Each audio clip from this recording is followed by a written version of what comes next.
हर मनुष्य की यही चाहत होती है कि वे महाभाग्यशाली हो, उसके पास सब सुविधाएं हो और बहुत धनवान बने।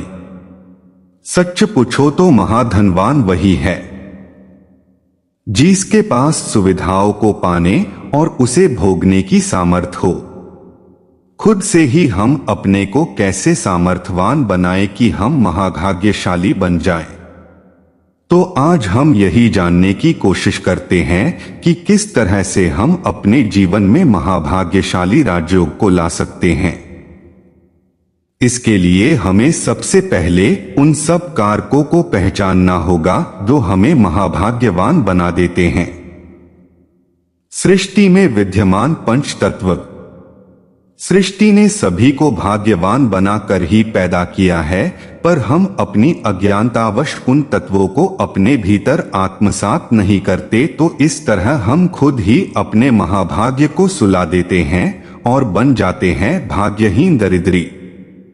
तो अब जब हम जानना ही चाहते हैं कि कौन से तत्व है जो हमें महाभाग्यवान बना देंगे, तो शुरू करें उन तत्वों को समझना।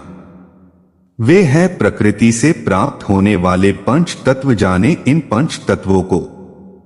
सृष्टि से प्राप्त होने वाले पंच तत्व।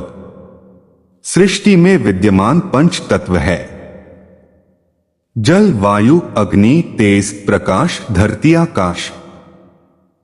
इन्हीं पंच तत्वों से हमारे शरीर का निर्माण हुआ है। हमारी संरचना के आधार ही ये पंच तत्व है। इनके बिना मानव जीवन और सृष्टि की कल्पना भी नहीं हो सकती है। इसके लिए हम पहले पंच तत्वों को सही से समझ लेते हैं कि ये पंच तत्व है क्या और हम इन्हें कैसे पा सकते हैं जिससे हम भी महाभाग्यशाली बन सके। पहला, जल तत्व। सृष्टि से मिलने वाले पंच तत्वों में से एक महत्वपूर्ण तत्व है जिसे जल कहते हैं। इस जल तत्व से हमारे शरीर की संरचना होने में मदद मिली। जल यानी पानी। आप पानी तो रोज देखते ही है, इसे पीने के लिए भी प्रयोग करते हैं। पानी के अतिरिक्त और कैसे जल तत्व हमें मिल सकता है?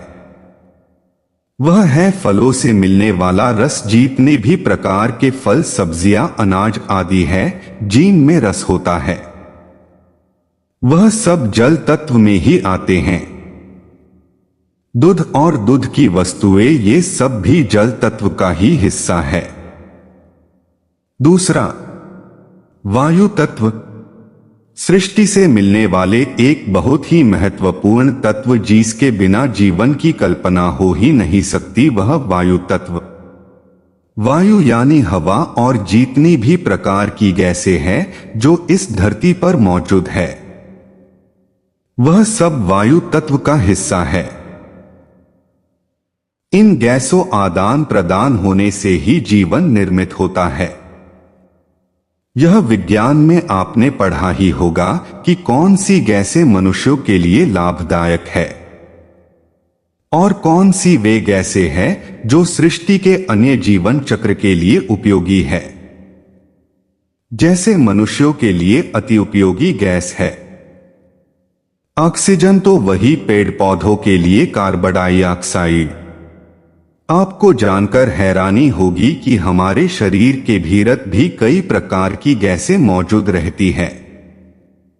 कुछ गैसें तो ऐसी होती है जो हमारे शरीर में रिंग बनाकर रहती है, इनके बीच में ही हमारी प्राण टिके हुए रहते हैं।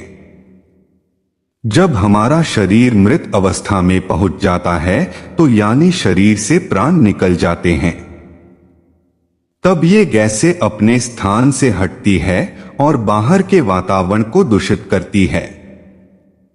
आप यह तो जानते ही हैं कि हमें किसी मृत प्राणी के निकट जाने पर हमारे ऋषि मुनियों ने एक नियम बताया था कि जब परिवार या आसपास कोई व्यक्ति मर जाए तो उस दिन कुछ भी नहीं खाना चाहिए और ना ही उस घर से उस दिन लेकर कुछ खाना चाहिए। इसके पीछे बस यही लॉजिक रहता था कि उस मृत व्यक्ति के शरीर में से 3 बहुत जहरीली गैसें जो उस व्यक्ति के प्राण को शरीर में लपेटे हुई थी, प्राण के संग वह गैसें शरीर से बाहर आ जाती है और उस घर के आसपास के वातावरण में फैल जाती है। इस तरह वहां का वातावरण उन जहरीले गैसों के प्रभाव में आ जाता है। तो उस वातावरण में जितने भी भोजन के पदार्थ होते हैं वह जहरीले हो जाते हैं। उस जहरीले भोजन को खाकर प्राणी रोगग्रस्त हो सकता है। ऐसी बहुत सी गैसें जो लाभदायक और हानिकारक दोनों प्रकार की गैसें हैं, जो हमारे जीवन चक्र को प्रभावित करती है। तीसरा, अग्नि तत्व हमारे जीवन को बनाने और इसे सुचारू चलाने के लिए अग्नि तत्व है। इसके बिना हम अपना अस्तित्व कायम नहीं रख सकते। अग्नि तत्व यानी आग जो हमारे शरीर को ऊष्मा और ऊर्जा देती है। अगर इसे हम हटा दें सृष्टि से तो फिर सृष्टि का अस्तित्व ही नहीं होगा। आग जो चूल्हा जलाती है, भोजन पकाती है, एक यह अग्नि तत्व है।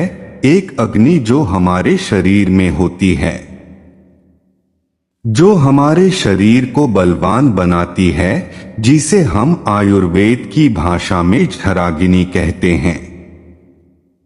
इसका मतलब हुआ हमारे शरीर में विद्यमान वह अग्नि जो हमारे खाए हुए भोजन को पकने में शरीर को मदद करती है। इसी अग्नि में पक गल कर वही हमारा खाया गया भोजन जल तत्व में बदलकर यानी लहू यानी खून बनकर हमारी रगों यानी नाड़ियों में दौड़ता है और इससे हमारा शरीर पुष्ट होता है। इस तरह हमारे जीवन यापन के लिए बाहर और भीतर अग्नि तत्व की जरूरत होती है। चौथा, तेज प्रकाश। तेज यानी प्रकाश जो सूर्य से हमें मिलता है। इसी प्रकाश से ही जीवन की संभावना रहती है। जहां यह प्रकाश तेज नहीं होता वहां अंधकार छा जाता है, तो इससे कुछ दिखना मुश्किल हो जाता है। यह तो हुआ रोशनी के लिए प्रकाश की जरूरत। इसके साथ हमारे शरीर के भीतर भी इस प्रकाश की जरूरत होती है, जिसे हम आयुर्वेद की भाषा में तेज या ओज कहते हैं। यह तेज ओज वह शक्ति होती है जिससे हमारे शरीर में कर्म करने की सामर्थ्य उत्पन्न होती है। पांचवा, धरती आकाश। पांचवा तत्व है धरती और आकाश। इस तत्व में मिट्टी शामिल होती है। अब शरीर में मिट्टी का क्या काम, तो शरीर जो यह हमारी काया यह भी मिट्टी ही है, यानी मांस का लौथड़ा। जैसे घर के निर्माण में मिट्टी सीमेंट आदि से घर बनता है, उसी तरह से हमारा शरीर भी मिट्टी है, जिससे हम हाड़ मांस कहते हैं। हमारा पूरा शरीर हमारी धरती है। जब हम इस दुनिया में जन्म लेने आते हैं तो इसके लिए हमें मां के गर्भ की जरूरत होती है। जैसे एक पौधे को रोपने उगाने के लिए बीज को धरती चाहिए होती है, ठीक उसी तरह हमारी काया रूपी पौधे को विकसित होने के लिए मां की कोख रूपी धरती की जरूरत होती है, जहां पर 9 महीने मां के खाए गए भोजन से हमारे शरीर की संरचना तैयार होती है। और जब हम 9 महीने बाद हम पैदा हो गए दुनिया के लिए, यही हमारा बीजांकुर होता है, जो धरती को चीर कर बाहर निकल आता है, ठीक एक पौधे के बीज से निर्मित होने जैसे। आकाश यानी विस्तृत स्थान जो जीवन को फैलाने में मददगार होता है। ऐसे ही शरीर में आकाश यानी हमारा मस्तिष्क जिसके कारण ही हमें कुछ करने और नई युक्तियों को सोचने समझने की शक्ति मिलती है, यह आकाश जो हमारा मस्तिष्क है। अब हमने 5 तत्वों को समझा। अब हम इन्हीं 5 तत्वों की मदद से अपने को भाग्यवान बनाने की कला सीखते हैं। जैसे कि अब हमें यह पता चल चुका है कि हमारे को किन तत्वों की आवश्यकता है, जो हम खुद को महाभाग्यशाली बना सकते हैं, तो शुरू करें खुद से महाभाग्यशाली बनाना। हम खुद को भरपूर मात्रा में इन 5 तत्वों से जोड़ेंगे और एक बहुत आलीशान जीवन जीने की राह पकड़कर चलेंगे। इन 5 तत्वों को बाहर और भीतर उपयोग करना है। हमारे भीतर इन 5 तत्वों को सही से काम में लाएं। जल तत्व को शरीर में पूर्ति के लिए खूब पानी पिए, यानी जितनी प्यास लगे उतना पानी जरूर पिए। जब ठंड का मौसम हो तो कुछ गुनगुना पानी गर्म करके पिए, नहीं तो साधारण पानी पिए, मगर ठंडा पानी यानी बर्फ आदि डालकर नहीं पिए। इससे हमारे शरीर की अग्नि में कमी आने लगेगी। पानी को सदैव साधारण अवस्था में ही पीना चाहिए, यानी अत्यधिक ठंडा नहीं पिए। भोजन में वह सभी पदार्थ ले जिनसे इन 5 तत्वों की पूर्ति हमारे शरीर में हो सके, यानी ऐसे भोज्य पदार्थ जिनमें रस हो, ताजे, खुशबूदार हो, देखने में सुंदर हो, यानी गले सड़े ना हो। सभी तरह सब्जियां, सभी तरह के अनाज जो हमें सुलभता से मिल सके। इसके लिए बहुत महंगे फल ही हो जरूरी नहीं, बहुत से सस्ते फल यानी ऋतु फल होते हैं जो कम बजट में उपलब्ध हो जाते हैं। उनमें भी रस तत्व, फल, सब्जियां, दूध और दूध से निर्मित पदार्थ, ऊष्मा, ऊर्जा, सभी तरह के अनाज, फल, सब्जियां, दूध, दूध से निर्मित पदार्थ, सभी प्रकार की मिठाइयां और वे मसाले जो शरीर में गर्मी पैदा करते हैं, मसलन गर्म मसाले यानी अग्नि तत्व मिल सकते हैं। तेज तत्व शरीर को ऊर्जावान बनाने के लिए वे सभी पदार्थ जिनसे शरीर में ऊर्जा बढ़ सके, यानी आपको हीमोग्लोबिन को सही लेवल पर रख सके, खून की सही मात्रा शरीर में बन सके। अब बारी आती है धरती व आकाश तत्व की। इसके लिए आपको संतुलित आहार लेने के संग पैदल चलना और गतिशील रहना भी जरूरी होता है। अपने शरीर को सही संतुलित भोजन खाकर तंदुरुस्त करें। फिर इस तंदुरुस्त शरीर को मेहनत करने में लगाएं, जो कार्य करने के लिए प्रकृति ने आपको चुना है। वह कार्य आप अब एकदम स्वस्थ हो तो शरीर में पूरी सामर्थ्य है कार्यों को करने की। इसके लिए आप अपनी सामर्थ्य से कार्य करें, आलस प्रमाद में मत पड़े। जितना हो सके अपने हाथों से काम करे, जितना हो सके अपने पैरों का प्रयोग करे, यानी पैदल चलकर आए जाएं। इससे शरीर में चुस्ती फुर्ती आती है। अपने हाथ से काम करने से शरीर में आलस पैदा नहीं होता, आलस आने लगता है तो समझो आपके जीवन में दरिद्रता शुरू। आपको ऊष्मा, ऊर्जा व पूरी वायु नहीं मिल सकेगे। इस कारण आपके शरीर में वायु तत्व और अग्नि तत्व कमजोर होने लगेंगे और आप बीमार रहने लगेंगे। शुगर, बीपी जैसी बीमारियां आने लगेगी। फिर आप सृष्टि के 5 तत्वों से दूर होने लगेंगे और एक बीमार जीवन जीने में मजबूर हो जाएंगे। इस कारण जितना आपके शरीर में सामर्थ्य है उसे उतना कार्य अवश्य करें। जो लोग मॉर्निंग वॉक पर जाते हैं वही अगर अपने कार्यक्षेत्र में पैदल चलकर जाए या कार्यक्षेत्र में भाग भाग कर मतबल चुस्ती फुर्ती रखते हुए चल फिरक कर कार्य करे तो ये मॉर्निंग वॉक नहीं करनी पड़े। एकदम तंदुरुस्त रहेंगे आप अगर अपना कार्य खुद से और चुस्ती फुर्ती से करेंगे तो। आपको कोई योगा करने की तब आवश्यकता ही नहीं पड़ेगी जब आप अपने सभी कार्य यथाशक्ति खुद करने शुरू कर दे तो। जितना हो सके खुद को कर्म योग में झोंक दो, इससे बड़ा कोई और योग नहीं योगा। अब जब आप अपने पैरों से चलकर सब काम करेंगे तो फिर आपको ना तो मॉर्निंग वॉक, ना ही इवनिंग वॉक और ना ही योगा की ही जरूरत है। योगा करके वॉक करके हम खुद के भीतर की अग्नि को बढ़ाने का काम करते हैं महज। तो जब हम गतिशील रहेंगे, अपने कर्म काम खुद से करेंगे तो हमारे शरीर की अग्नि सही काम करेगी, सही से भोजन का पाचन होगा, और जब भोजन सही से पच जाएगा तो कोई रोग हमारे सामने नहीं आएगा। आजकल लोग मोबाइल कंप्यूटर में इतना खो गए कि खुद से ही अपने दुश्मन बन गए। वो ऐसे कि इससे सब आलसी होते जा रहे हैं।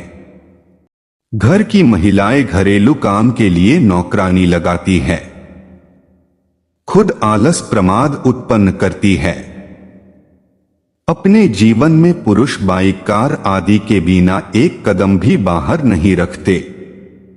आलस प्रमाद बन गया, बिना ऐसी के रहना नहीं चाहते, तो असली ऐसी जो कुदरत ने दिया उससे कटते चले गए। यानी धरती और आकाश तत्व से दूर हुए शरीर में रोग आए। शरीर अब इन कृत्रिम वस्तुओं का गुलाम बनाने लगा, बीमारियों को भोगने में लगे। यही सब दरिद्रता के योग है। जब हम दरिद्रता को खत्म करेंगे, यानी जितना हो सके शरीर को खुद से काम लेने की आदत डालेंगे, तो हम भाग्यशाली नहीं महाभाग्यशाली बन जाएंगे।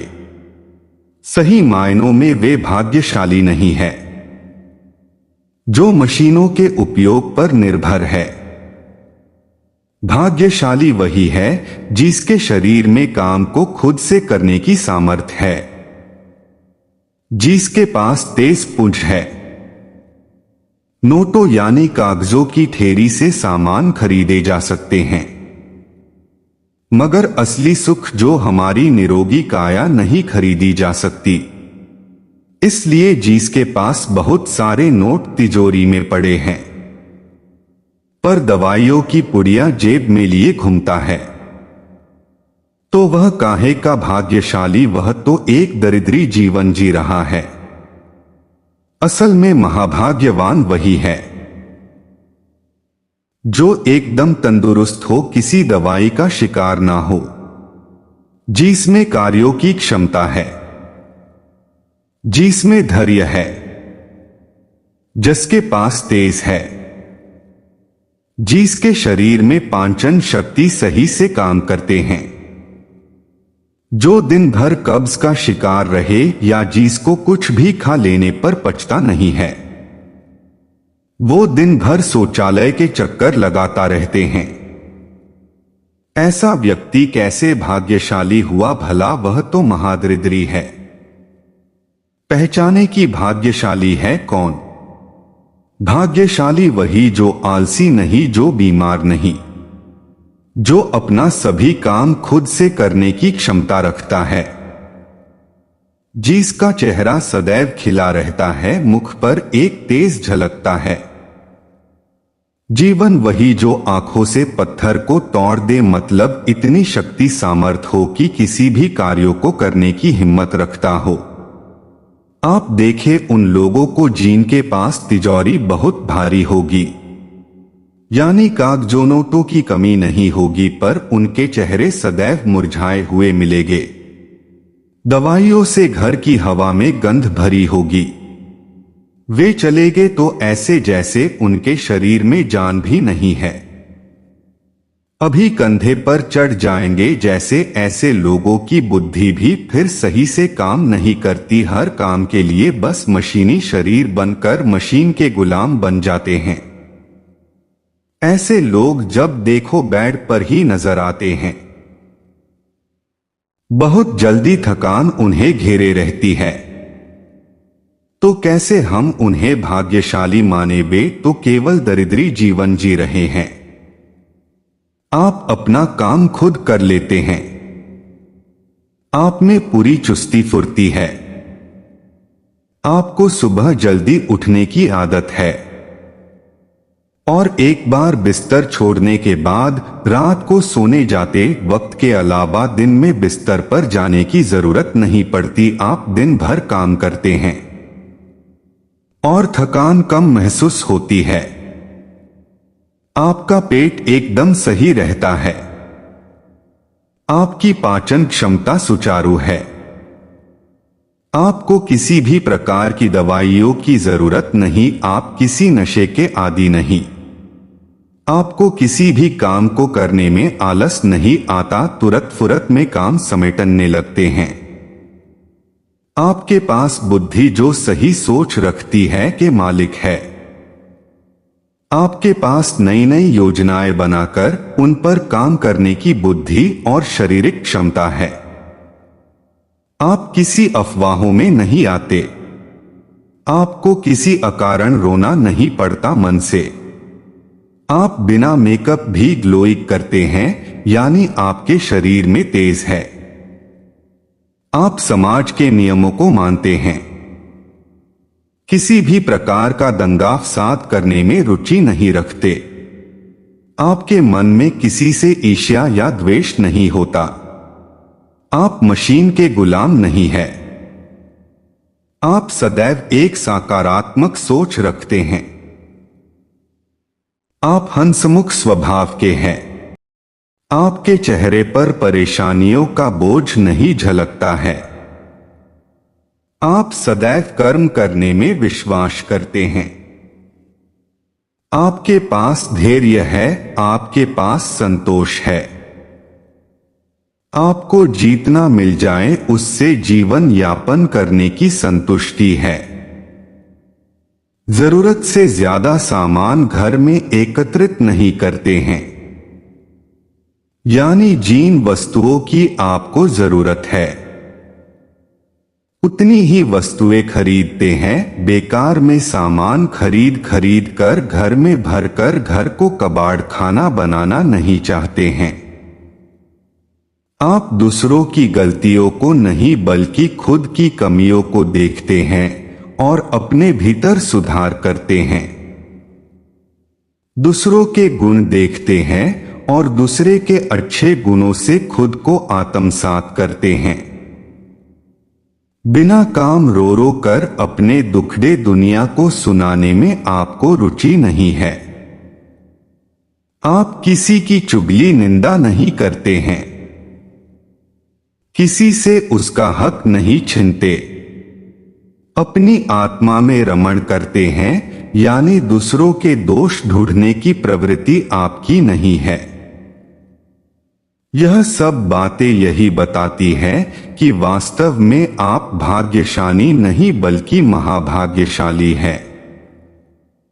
लोग उन्हें महाभाग्यशाली मानते हैं जो केवल बहुत बड़ी तिजोरी के मालिक है। अरे भाई, उनके पास तो कागज और धातु की ढेरी है। बस इससे वे महाभाग्यशाली कहा हुए। महाभागशाली वही है जिनके पास यह सभी गुण मौजूद है। इसलिए अगर आप अपनी जन्म पत्रिका किसी ज्योतिष को दिखाने जाते हैं और जब कोई सच्चा ज्योतिष आपको महाभाग्यशाली योग आपकी कुंडली में वे बताते हैं, तो इसका मतलब यही है जो मैंने आपको मेरे इस लेखनी में वर्णित किया है, वह सब गुण आप रखते हैं। तभी आप महाभाग्यशाली है। जो स्वस्थ शरीर का मालिक होगा वह सब काम कर सकेगा।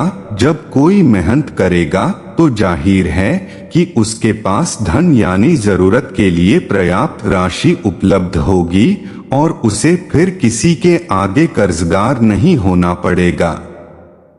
इस तरह से आप संतुलित आहार लेकर अपने शरीर को तंदुरुस्त करके फिर खुद का कर्म करने योग्य बनाकर कर्म हवन में खुद को झोंक दे पूरी निष्ठा से। अब आपसे महाभाग्य दूर नहीं, आप एक महाभाग्यशाली इंसान है। आज का सुविचार। घर की रोशन सूरज चांद से होती है, तारों से नहीं। इसी तरह सुखी जीवन खुद के कर्मों से होता है, अत्यधिक धन रखने से नहीं।